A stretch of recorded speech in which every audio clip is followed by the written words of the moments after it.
Hello everyone, welcome back to my YouTube channel. दोस्तों, अगर आप भी अपनी ज़िंदगी से परेशान हैं, थक चुके हैं अपनी ज़िंदगी से, आपको कोई रास्ता नहीं मिल रहा है कि क्या करूं, अब सब ख़त्म हो चुका है, कुछ ऐसा हुआ है अपनी पिछली ज़िंदगी में जो भुलाया नहीं जा सकता, उसे लेकर जीना तो मतलब क्या ही कहें। तो ये वीडियो आप बिल्कुल सही चैनल पर आए हैं, बिल्कुल सही वीडियो आपको मिला है। तो आज मैं आपको इसी से कैसे निजात पाना है इसके बारे में बताऊंगी। दोस्तों, जीवन में ना हमारे कई ऐसे हादसे हो जाते हैं, कई ऐसी चीज़ें हमारे साथ हो जाती हैं जिन्हें हम भूल नहीं पाते हैं। मतलब बार बार हम भूलने की कोशिश करते हैं, फिर वो हमारे सामने आ जाते हैं। तो ऐसे में लगता है कि कैसे जिए, इससे अच्छा तो मर ही जाएं। लेकिन दोस्तों, आपको ऐसा नहीं सोचना है। इसका एक सॉल्यूशन लेकर आई हूँ मैं, तो चैनल पर बने रहिए, वीडियो को एंड तक देखिए। और अगर वीडियो आखिर में पसंद आ जाए तो वीडियो को लाइक और चैनल को सब्सक्राइब करना मत भूलिए। चलिए वीडियो शुरू करते हैं। दोस्तों, जीवन एक बार मिलता है और इस जीवन में हादसे होते हैं। हर किसी की ज़िंदगी में होते हैं। किसी की ज़िंदगी में थोड़े कम होते हैं, किसी की ज़िंदगी में ज़्यादा होते हैं, हर की ज़िंदगी में अलग अलग होते हैं। ये आपको डिसाइड करना है कि आपको इस ज़िंदगी को, उन हादसों को याद करते हुए अपनी ज़िंदगी गम में उसको याद करते करते हुए काटनी है, या फिर बची हुई ज़िंदगी को, पीछे जो गलतियाँ हुई उनको ना दोहराकर बची हुई ज़िंदगी को अच्छे से जीना है। ये आपको डिसाइड करना है।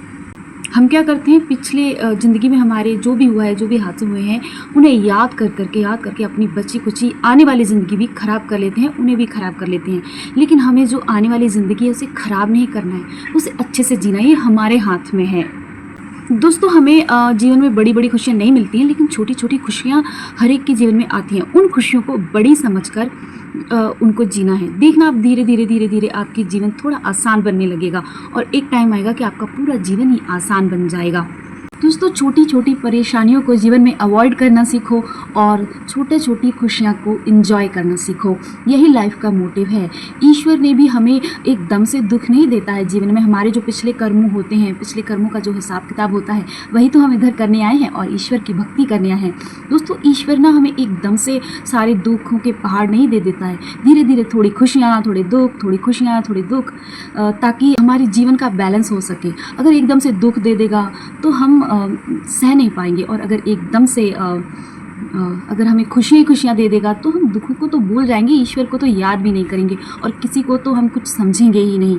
तो इस प्रकृति ने इस जीवन में बैलेंस बनाने के लिए सुख दुख दिया है, क्योंकि मनुष्य के जीवन में दुख नहीं होते हैं, उनमें अहंकार कूट कर भरा होता है यार। जिसके पास वो हर चीज़ होती है जो वो चाहता है, हम अपने जीवन में चाहते हैं, तो उसमें बहुत अहंकार होता है। वो किसी को कुछ नहीं समझता, बल्कि एक दिन ऐसा आता है कि वो ईश्वर को भी नहीं समझता कि ईश्वर है।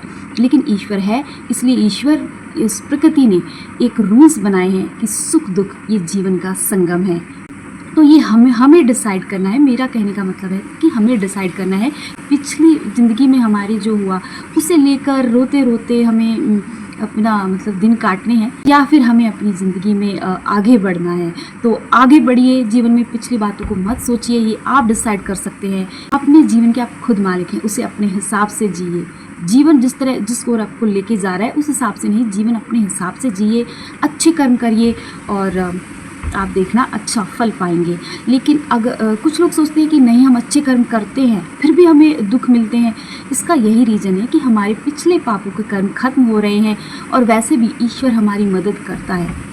हमें जितना दुख मिलना होता है उतना दुख हमें ईश्वर नहीं देता। हमें उससे लड़ने की, उस दुख से लड़ने की, अगर हम ईश्वर की शरण में चले जाते हैं तो वो उस दुख से लड़ने की हमें शक्ति देता है, और कुछ ऐसे लोगों को भेज देता है कि हमें उस दुख का पता नहीं चलता। हम सोचते हैं कि ये लोग हैं हमारी मदद कर रहे हैं, नहीं, वो ईश्वर भेजता है अगर आप ईश्वर की शरण में जाते हैं। कुछ लोग होते हैं जो आपका जब आपके जीवन में दुख आते हैं तो आपको ताने मेने देते हैं, आपको देखा आपके कर्म का फल, आप ऐसे हैं, आप वैसे, इसलिए आपको ऐसे मिला।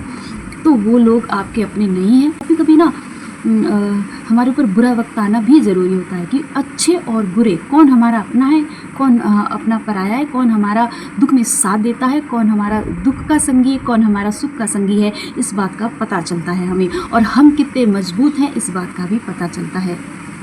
और एक और बात, अगर आप अपने जीवन में सभी तरीके अपना चुके हैं आगे बढ़ने के, नहीं बढ़ा जा रहा, ये मन में आ रहा है कि जिए तो किस लिए जिए, तो जिस चीज़ में आपके जीवन का फ़ायदा हो रहा हो उस चीज़ में सोचिए। कौन सी ऐसी चीज़ है जिसे आप अचीव करना चाहते हैं, जिससे आपका जीवन बदल जाएगा, कुछ अच्छा हो जाएगा। इस तरह का आप कोई गोल सेट कर लीजिए अपने जीवन में और उस गोल को पाने के पीछे भागिए। तो देखना आपका ध्यान भी भटकेगा और आपको ये पता चल जाएगा, अपने आप में एक विश्वास आ जाएगा कि आपको क्यों जीना है, किस लिए जीना है और क्या पाना है। और इसके पीछे भागते भागते आप उस गोल को भी अचीव कर पाएंगे और जीवन में आगे भी बढ़ पाएंगे और पुरानी चीज़ों को धीरे धीरे भूलने लगेंगे।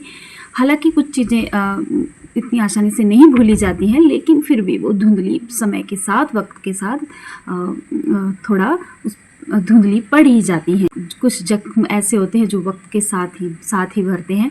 तो वक्त दीजिए, अपने लिए गोल सेट कीजिए, यकीनन आपके जीवन में चेंजेस आएंगे। मैंने भी अपने जीवन में इसे फॉलो किया है और मैं अपने एक्सपीरियंस से बात बता रही हूँ, इसलिए बता रही हूँ ताकि आप लोगों को भी इसका फ़ायदा मिल सके।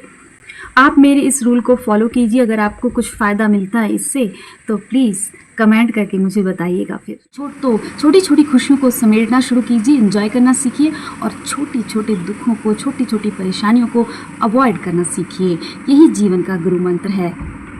तो मैं उम्मीद करती हूँ कि आपको मेरी ये बातें ज़रूर पसंद आई होगी। तो वीडियो को लाइक, शेयर और चैनल को सब्सक्राइब करना मत भूलिए। Thanks for watching.